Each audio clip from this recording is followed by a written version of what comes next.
우리는 계속해서 다윗의 장막, 예수님의 십자가 장막에 대해서 말씀을 듣고 있습니다. 우리 지난 시간에 교회에 대해서 잠깐 말씀을 드렸는데 교회는 어떤 곳이라고요? 교회는 병원이라고요. 교회는 천사들이 모여서 천국을 이루는 곳이 아니라 교회는 죄인들, 그 죄로 말미암아 아파하는 환자들이 모여서 복음으로 치료받는 병원이라고 말씀을 드렸습니다. 오늘 또 여러분의 죄가 치료되고 또 다른 죄인들을 치유하는 상처 입은 치유자들 될 수 있게 되기를 예수님 이름으로 축복합니다. 오늘 본문에 보면 교회이신 예수님께 치료받는 한 여인이 등장을 합니다. 이 여인이 지금 교회라는 병원에서 무슨 아픔을 어떻게 치료받는가 한번 살펴보는 시간들을 갖도록 하겠습니다. 먼저 이 여인은 어떤 아픔을 갖고 있었냐면 고립된 인생이라고 하는 아픔을 갖고 있었습니다. 6절에 보면 6시에 물을 길르러 왔습니다. 당시 시각으로 6시면 지금 시각으로 보면 낮 12시입니다. 사막지대의 정오 시간대라. 이 시간대는 아무도 우물가에 나오지 않습니다. 피에스타라고 해가지고 잠자는 시간이 오침하는 시간. 그런데 왜 이 시간에 사람 만나는 것이 어렵고 부담스러웠기 때문에 굳이 이 여인이 이 시간대에 지금 물을 기르러 나왔다라는 사실입니다. 사람들이 아무도 없는 그 시간대를 선택해서 지금 물을 기르러 나왔다는 사실입니다. 이 여인을 가만히 보니까 주님을 찾을 용기도 없고 의욕도 없고 그리고 정보도 없는 이 여인, 어찌 보면 수치심에 완전히 사로잡힌 여인이었던 것 같습니다. 사람을 피해 다닐 만큼 수치심이 가득했던 사실들. 여러분, 사람에게는 생명 에너지라는 것이 있는데 이것을 거의 0으로 떨어뜨리는 것이 뭐냐면 바로 수치심이라고 하는 것입니다. 이 수치심은 대인 기피증으로 그 죄를 또한 아픔을 열거하는 것이죠. 그래서 이 대인 사람을 피하는 그런 모습으로 철저히 고립된 인생을 이 여인이 살고 있었다는 사실입니다. 사실 여러분, 우리 시대의 풍경이 아닙니까? 우리는 한 아파트에 살면서도 옆집에 누가 사는지 잘 모릅니다. 이웃집에 쌍둥이가 살해돼도 비늘에 쌓여져 가지고 냉장고에 몇 달씩 보관돼도 아무도 모릅니다. 철저히 고립된 사람들. 층간 소음 때문에 막 멱살을 잡고, 지금 이 사마리아 여인은 처절하게 고립된 인생을 살아가고 있었다는 사실입니다. 여러분들의 모습 아닙니까? 여러분이 갖고 있는 많은 아픔들, 여러 가지 많은 눈물들이 있습니다. 그런데 그 눈물, 그 아픔들을 속 시원하게 이야기할 수 있는 그 사람이 여러분들에게 있습니까? 그 아픔 때문에 고통받고 있는데 그 고통을 좀 나눌 만한 그런 좋은 친구들이 있는가? 그런 이웃들이 있는가? 그런 대상이 있는가? 우리는 어찌 보면 그 아픔을 혼자 삭혀야 되고 그 외로움을 우리는 어찌 보면 그 혼자 이 모든 것들을 다 이겨야만 하는 철저히 고립된 인생을 살고 있지 않는가? 마치 이 사마리아 여인이 바로 저희들의 모습인 것 같습니다. 오늘 치료받으십시다. 두 번째는 이 여인은 철저하게 상처난 인생을 살고 있었습니다. 9절에 보니까 이 여인이 예수님께 지금 대화를 하는 말씀들이 나오는데 주님이 그 여인에게 물 좀 달라 이렇게 요구를 하는데 이 여인이 이렇게 답을 합니다. 9절에 보니까 시작. 사마리아 여자가 이르되 당신은 유대인으로서 어찌하여 사마리아 여자인 나에게 물을 달라 하나이까 하니 이는 유대인이 사마리아인과 상종하지 아니함이러라. 자, 보십시오. 한 젊은 이제 청년이요, 이 여인에게 물을 달라고 합니다. 그러면 우리 정이라는 게 있잖아요. 그러면 그냥 한 바가지 떠주면 그냥 그만 아니겠습니까? 근데 굳이 상처를 드러내요. 행색을 보니까 유대인인 것 같은데 왜 사마리아 여자에게 나에게 물을 달라고 하십니까? 굉장히 이 열등감이 막 작동되는 그 언어로 굉장히 차갑게 말을 하는 것 같습니다. 남의 다정한 말이 싫은 거예요. 때로 베푸는 호의가 부담스럽습니다. 여러분, 사랑을 안 받은 사람들은 사랑을 받는 것이 굉장히 부담스럽고 부자연스럽지요. 그리고 또 다른 사람을 사랑하지를 못합니다. 받아야 줄 줄도 아는데 받지 못하니까. 이 여인의 말에 어떤 느낌이 풍겨나오냐면 유대인에게 멸시받아온 이 사마리아 여인의 역사적인 상처가 지금 이 여인의 말에서 막 묻어나오는 것 같습니다. 당시 유대인들은 사마리아인들을 지옥의 땔감이라고 생각할 정도로까지 정말 상종하기 싫은 그런 부류의 사람들로 그냥 치부해버렸던 그런 상황이었습니다. 차라리 사마리아인에게 딸을 주니 돼지에게 딸을 주겠다 할 정도로까지 그런 시대적인 배경을 갖고 있었다는 것이죠. 근데 이 여자는 지금 자신이 유대인에게 이렇게 취급받고 살았다라는 것을 지금 단적으로 이 차가운 냉소적인 말 한마디에 이 뜻을 품고 있었다는 사실입니다. 그래서 오히려 적대적인 표현을 하고 있었다는 사실입니다. 여러분, 이 여인은 남편이 5이었습니다. 한번 제가 그 마음속에 신방을 이렇게 들어가서 한번 살펴봤어요. 이 마음이 어떤 마음이었을까? 어떤 상처가 있었을까? 남편이 5이었는데 그 안에 여러분 거절감이 있지 않았을까요? 남편이 5이었습니다. 한 남편도 아니고 2 남편, 3, 4, 5 계속 거절감 당하고 거절을 당하면 여러분 우리 안에 뭐가 옵니까? 수치스러움이 오죠. 수치스러움이 있고 소외되고 그리고 여러분 그 안에서 자연스럽게 피어나는 열등감이라고 하는 열매. 자기 인생을 살지 못하는 것이지요. 한번 살아보려고 얼마나 많이 몸부림치고 애썼겠습니까? 그런데 안 되는 거예요. 거기서 나오는 패배의식과 실패의식, 외로움, 이런 수많은 상처들이 그를 그 인생을 살지 못하게 만들었다는 사실입니다. 심리학자들에 의하면 상처 많은 사람들이 가장 많이 사용하는 단어가 뭐냐면 제발 나 좀 내버려 두세요, 이런 표현이라는 거예요. 지금 우물가의 이 여인이요, 그러한 말씀을 지금 하고 있는 것이었습니다. 제발 나를 좀 내버려 두세요. 내버려 두세요. 그는 상처난 인생을 살고 있었다는 것입니다. 사랑하는 여러분, 여러분 안에 무슨 상처가 있습니까? 과거에 여러분을 힘들게 했던 상처가 있지 않았습니까? 가장 사랑하는 부모로부터 받는 상처도 있었을 것이고 현재 가장 사랑하는 사람들로부터 받는 현재적 상처도 있을 것이고 그것 때문에 미래가 불안하고 걱정스럽고 염려스럽고 여러분은 어떤 상처들이 있습니까?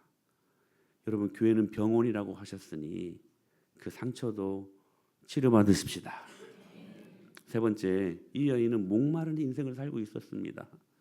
예수님과 사마리아 여인의 대화 중에 예수님은 여인에게 이렇게 말합니다. 7절에 보니까 나에게 물 좀 달라, 물 좀 달라. 근데 9절에 이 여인이 어찌하여 유대 남성이 저에게 물을 달라고 하십니까? 이때 주님이 아주 흥미로운 말을 합니다. 10절에 보니까 내가 누구인 줄 알았더라면 오히려 내게 물을 달라고 했을 것이다. 오히려 네가 나에게 물을 달라고 했을 것이다. 그러니까 예수님은 이 여인이 정말로 필요했던 물이 뭔 줄로 아셨어요. 그냥 한 잔 마시는 물이 아니라 영원히 마르지 않는 물, 영생의 샘물, 행복의 샘물, 만족의 샘물. 사랑하는 여러분, 오늘 이 자리에 여러분들을 예수님의 이름으로 초청하신 것을 믿습니다. 오늘 영원히 목마르지 아니할. 14절에 보니까 이렇게 말씀하십니다. 같이 읽어요. 시작. 내가 주는 물을 마시는 자는 영원히 목마르지 아니하리니 내가 주는 물은 그 속에서 영생하도록 솟아나는 샘물이 되리라. 아멘. 영생하도록 솟아나는 샘물이 되게 하시리라. 아멘. 네가 진짜 먹어야 될 물은 그냥 한 잔 마실 물이 아니라 영원히 목마르지 아니하고 영생하도록 오버플로잉 솟아 넘치는 그 샘물, 그거 마셔야 된다. 그거 마셔야 된다. 주님은 이 여인이 목마른 인생인 것을 알고 있었습니다. 우리 예수님이 오늘 이 자리에 앉아 계신 여러분들의 목마름을 알고 계십니다. 여러분 스스로조차도 모르지만 주님은 지금 여러분들에게 필요한 그 목마름이 무엇인지를 알고 계신다는 사실입니다. 이 여인을 보십시오. 얼마나 목이 말랐으면 결혼을 5번이나 했겠습니까? 목마른 인생. 근데 여러분, 이 목마른 인생에는 특징이 있습니다. 결코 만족을 모른다는 거예요. 계속해서 바꾸는 거예요. 계속해서. 여러분, 이 사람들은 차도요 얼마나 많이 바꾸는지 몰라요. 소나타에서 그랜저로, 그랜저에서 다 뭐죠? 제네시스. 이제는 국산차로 만족하지 못하니까 계속해서 막 외국 차로 막 만족하지 못하는 거예요. 20평대에서 30평, 30평, 40평, 50평, 50평대에서 여러분 100평 만족하지 못하는 거예요. 만족하지 못하는 거예요. 그래서 사람을 바꾸고 때로는 친구를 바꾸고 직업도 바꾸고 종교도 바꾸고, 그래서 인생을 끊임없이 방황하면서 타는 목마름으로 살아가는 인생들이라는 거예요. 바로 이 여인이 그랬습니다. 한 남편으로 만족하지 못했어요. 두 번째, 세 번째. 그래서 별이 5개가 아니라 유머인데 남편이 5만편이. 우리는 그녀를 신데렐라로 생각했습니다. 누구입니까? 과거 영국의 다이애나 황태자비. 그럼 원래 영국의 스펜스 백작의 3번째 딸로 태어났다고 합니다. 심리학자들은 그녀의 나이 6살 때 자신의 어머니가 자신을 버리고 돈 많은 사업과 결혼을 하면서 그녀의 목마름은 그때부터 시작되었다라고 그렇게 말을 합니다.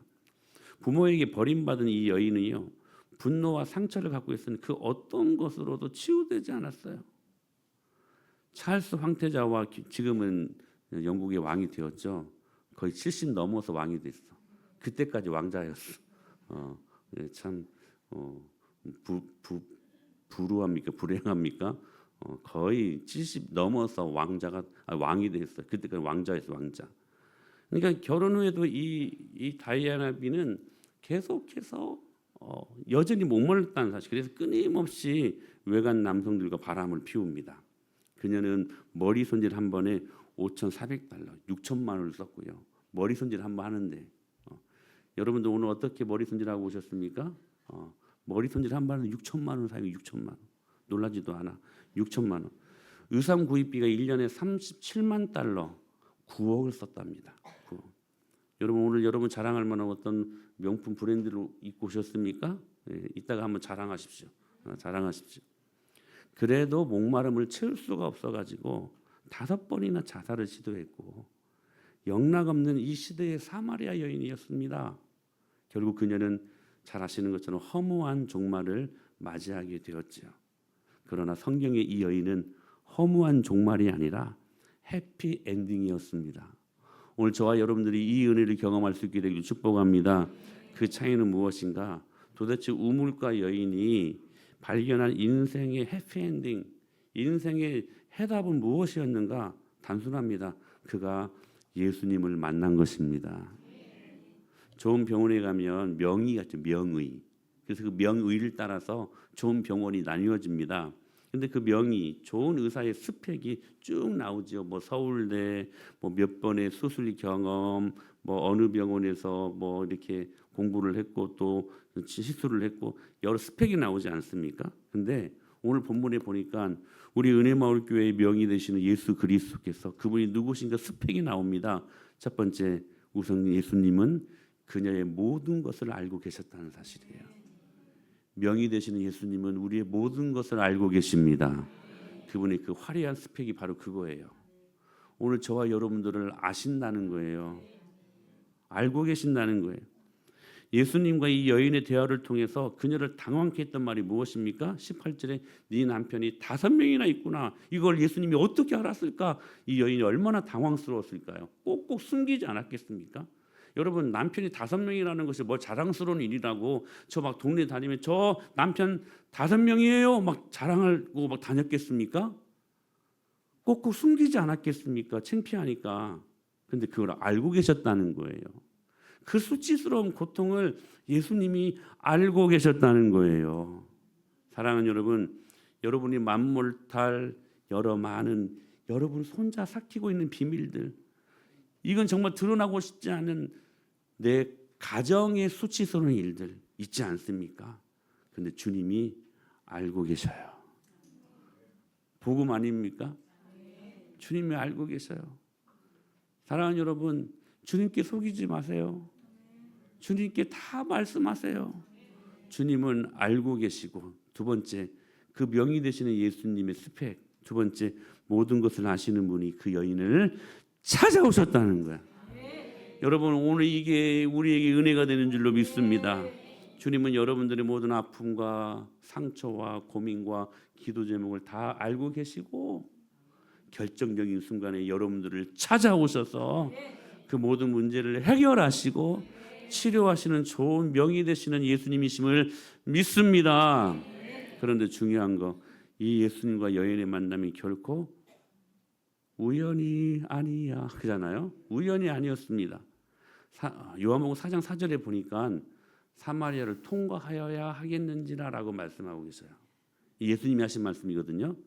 여러분, 자, 유대 땅이 이렇게 있어요. 그러면 사마리아 땅이 이 정도에 있어요. 그러면 그냥 직통으로 이렇게 그냥 직선거리로 가면 빠르지 않겠습니까? 근데 유대인들은 사마리아인들은 어떻게 생각했다고요? 지옥의 땔감이라고. 이 사마리아 사람들 북쪽에 있으면서 많은 이방 족속들과 막 서로 막 혼혈, 막 결혼도 하고 막, 그러니까 여러 많은 것들을 이렇게 막 배신도 하고 이게 잡스러워졌어. 그러니까 선민의식에 찌들렸던 이 남유다 사람들이 이 사람들과 함께 상종하기 싫었던 거야. 그래서 이 우회 어디를 가고 싶어도 직통으로 가면 더 빨랐을 텐데 항상 상종하기 싫으니까 우회에서 이렇게 갔어요. 근데 오늘 예수님 보십시오. 우회에서 가지 않고 오히려 사마리아를 직선거리로 내가 가야 되겠다 이렇게 말씀하셨던 거예요. 당시 분위기는 되도록 사마리아 땅을 피해 다녀야만 했던, 그래도 주님은 반드시 그 땅을 직선거리로 통과해야 되겠다. 이유는 단 한 가지예요. 바로 이 우물가에서 이 사마리아 여인을 만나기 위한 것이었어요. 의도적으로 찾아가신 거야. 사랑하는 여러분, 오늘 우리 은혜 멀게 잘 나오셨습니다. 우리 이리 이든이 왜 이렇게 잘생기고 엄마도 예쁘고 잘 오셨습니다. 우리 소울이, 우리 눈 언니도 왔네. 우리 소희도 얼마나 예쁘고, 야, 사랑하는 여러분, 오늘 여러분 이 자리에 나온 결코 우연이 아닙니다. 주님이 여러분들을 만나시기 위하여 어찌어찌 하나님이 이러한 시간들을 만드셔서 여러분의 발걸음을 이 자리까지 오게 하신 줄로 믿습니다. 주님이 초청하고 계시는 거예요. 사마리아 여인을 주님이 그렇게 만나기를 원하셨던 거야. 순전히 이 여인을 만나기 위해서 의도적으로. 사랑하는 여러분, 오늘 나의 모든 것을 아시는 주님이 치밀한 계획 속에서 오늘 나를 기다리셨고 나를 사랑으로 추적하셨고 우리를 이 자리로 초청하신 것임을 믿습니다. 할렐루야. 그런 의미에서 우리는 이 주님을 만나야 돼요. 우리는 지난주에 부활절 예배를 드리면서 부활의 주님을 경험했습니다. 예수님께서 제자들에게 부활하신 몸으로 나타나셔서 손과 옆구리를 보여주셨거든요. 그 상처난, 자, 손은 못에 의해서 찔린 상처, 그리고 옆구리는 창에 찔린 상처. 상처를 보여주면서 예수님은 자기라는 것을 제자들에게 알려주셨습니다. 근데 여러분 한번 생각해 보십시오. 예수님이 부활하셨습니다. 근데 부활하실 때 그냥 깨끗하게 이 상처도 부활하셨으니까 그냥 없어지고 여기 찔린 상처도 없어지고 깨끗한 몸으로 부활하셨으면 더 근사하지 않았겠습니까? 근데 상처가 있었다고요. 상처가 있었다고요. 근데 가만히 보니까 부활할 때 깨끗하게 부활하시면 좋았을 걸 상처를 그대로 가지고 계셨는데 말씀을 보니까 그 상처가 예수님을 이야기하는 도구가 되었다는 사실이에요. 여러분, 상처라는 말이 있고 비슷비슷한 말들 많이 있는데 흉터라는 말이 있고요. 그리고 상흔이라는 말이 있습니다. 상처는 아픈 거예요. 아파요. 다친 거. 흉터는 말 그대로 흉하게 아문 것을 말하는 거예요. 상흔은 상처가 아문 것인데 그 상처를 겪는 흔적이 남아있는 것을 우리가 상흔이라고 하는 것입니다. 여러분, 우리는 이 땅을 살아가면서 아무리 은혜가 있어도 다 상처를 받습니다. 상처 없는 인생들 없습니다. 다 상처를 겪어요. 그러나 그럼에도 불구하고 여전히 상처는 익숙하지 않고 여전히 상처는 여러분 환영하고 싶지 않는 여러분 아픈 것입니다. 그러나 여러분 기억하셔야 돼요. 우리 그리스도인들 성도는 그 아픔이 흉하게 남는 것이 아니고 그 상처를 겪고 난 다음에 나의 상처까지도 예수님의 은혜를 말할 수 있는 증거가 되어야 된다는 거예요. 그래서 오늘 제목처럼 상처가 증거되는 삶. 여러분 상처가 없는 인생 없지요. 그렇지만 모든 상처가 다 흉터가 되는 것 같지는 않습니다. 여러분 어렸을 때 우리가 가난했다고 해가지고 다 도둑되는 것은 아니죠. 만약에 다 도둑이 된다면 그건 흉터죠, 흉터. 그러나 어렸을 때 가난했기 때문에 내가 남을 도와주는 사람이 되는 것은 그건 상흔이 되는 것입니다. 여러분 우리에게 시험과 고난은 언제나 찾아옵니다. 이게 다 흉터가 되지 않고 여러분들에게 그것이 예수님을 드러낼 수 있는 영적인 간증거리 증거가 될 수 있게 되기를 축복합니다. 그러기 위해서 반드시 필요한 게 하나 있어요. 그것이 무엇이냐면 그 상처 위에 주님이 찾아오셔야 돼요. 그러니까 상처는 다 있는데 그 상처를 주님이 만져주시는 영혼이 있는가 그렇지 못하는 영혼이 있는가에 따라서 우리의 인생의 질이 나뉘어진다는 거예요. 내 아픈 기억, 내가 마음 못할 그러한 모든 것에 하나님이 역사하셔서 그것을 만져주셔야만 그 상처의 모든 경험이 또 다른 사람들을 살릴 수 있는 그러한 증거가 되고 간증거리가 될 수 있다는 사실입니다. 여러분 목회자에게도 왜 목회를 하면서 상처가 없겠어요? 왜 시험거리들이 없겠어요? 근데 그래서 하나님 주신 은혜가 있는 것 같아요. 목회자들에게는. 때로는 상처가 있고 때로는 여러분 그러한 마음의 시험거리가 있어도 그때마다 주님이 찾아오셔서 저를 만져주시기 때문에 그 힘으로 일어설 수 있고 그 능력으로 다시 목회할 수 있는 용기가 있는 것입니다. 우리 이 사마리아 여인을 보십시오. 그에게 상처는 더 이상 흉터가 아니었습니다. 왜입니까? 그 상처에 찾아오신 예수님이 계셨기 때문에. 그는 더 이상 고립된 인생이 아니었습니다. 오히려 예수님을 만난 뒤에 동네에 내려가 이렇게 말씀하시죠. 시작. 여자가 물동이를 버려두고 동네로 들어가서 사람들에게 이르되 물동이를 버려두고 동네로 들어가 사람을 피해 다녔잖아요. 그래 12시 정오 시간에 일부러 와가지고 사람 없는 틈에 그 우물가에서 물을 길렀던 여인 아니었습니까? 근데 그 상처에 주님이 찾아오셔서 그 주님이 그 상처를 만져주시니까 그가 치료되어서 이제는 동네로 들어가서 대인기피증이 사라져 버렸어. 동네에 들어가서 하나님을 증거하기 시작하는 거예요. 그는 더 이상 상처 입은 인생이 아니었습니다.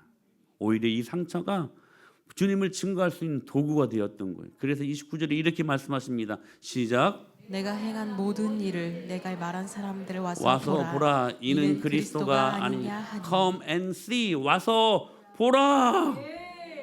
더 이상 상처가 아니었어요. 상처를 넘어 사람들에게 예수님을 증거하는 인생으로 바뀌었다는 거예요. 더 이상 목마르지 않았어요. 영원히 목마르지 않는 생수를 마셨기 때문에. 할렐루야. 오늘 이 주님을 만나십시다. 이 주님을 오늘 여러분들이 만났다면 우리 이 자리에 여러분들이 오신 것은 너무나 귀한 것입니다. 그 주님을 만나고 영원히 우리에게 마르지 아니하는 샘물을 주시는 그 주님을 바라보고 우리 믿음으로 오늘 제목처럼 모든 상처가 간증되게 하는 복된 여러분의 삶이 될 수 있게 되기를 예수님의 이름으로 간절히 축원합니다.